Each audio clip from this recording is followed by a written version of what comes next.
আমরা যান চলাচল করে উন্মুক্ত করে দিই, যদি একজন বা দুজন ট্রাফিক দেওয়া যায়, আপনি একটু কথা বলেন। স্যার কালকে কিন্তু স্যার এই বিষয় স্যার যেটা আমার স্যার ডিডি স্যার এটা মিটিং হয়েছে গতকালকে, আমি ছিলাম মিটিংয়ে। স্যার বলছে যে এই দুই পাশে আরসিসি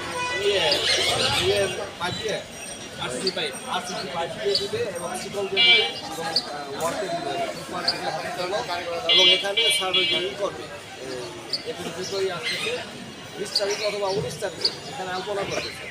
আচ্ছা, আর এখানে যে ময়লা ফেলা আছে সিটি কর্পোরেশন বলছে যে দ্রুত এগুলি সরাই নিতে সরাই নেওয়ার জন্য এটা কালকে যে মিটিংগুলো স্যার আমাদের ভেরি গুড। মানে আমরা চাই যে যান চলাচলটা যদি উঠে দিতে পারি তাহলে আমার মনে হয় একটা যানজটটা কিছুটা হলে একটা লাইনে আসবে। ঠিক আছে কিনা?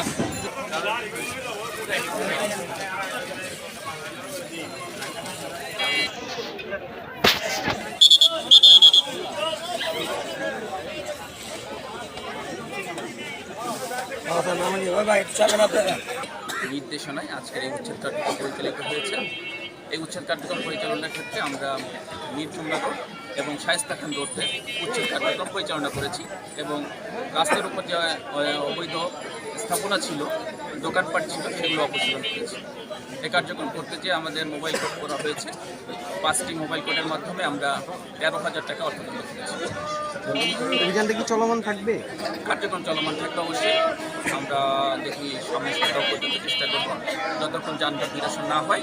আমাদের নির্দেশনা হলো কার্যক্রম চালিয়ে শুধু কি অবৈধ পার্কিং নাকি ফুটপাতের বিরুদ্ধে আপনাদের কোনো অভিযোগ? অবৈধ পার্কিং, ফুটপাতের বিরুদ্ধে এখনো নির্দেশনা আসেনি। নির্দেশনা আসলে সে অনুযায়ী ব্যবস্থা নেওয়া হবে।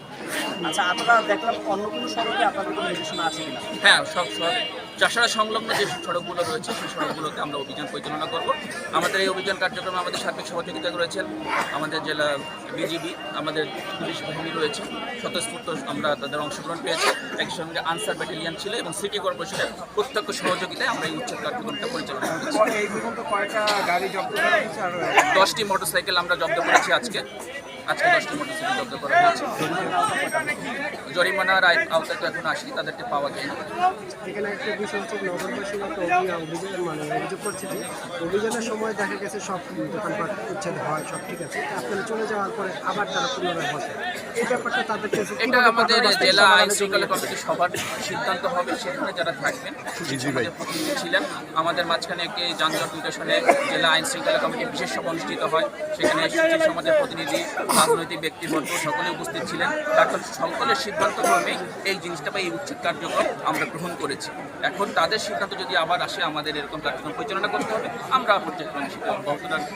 ঠিক আছে, ধন্যবাদ। আসসালামু আলাইকুম। কোন রকম মানে ঠিকঠাক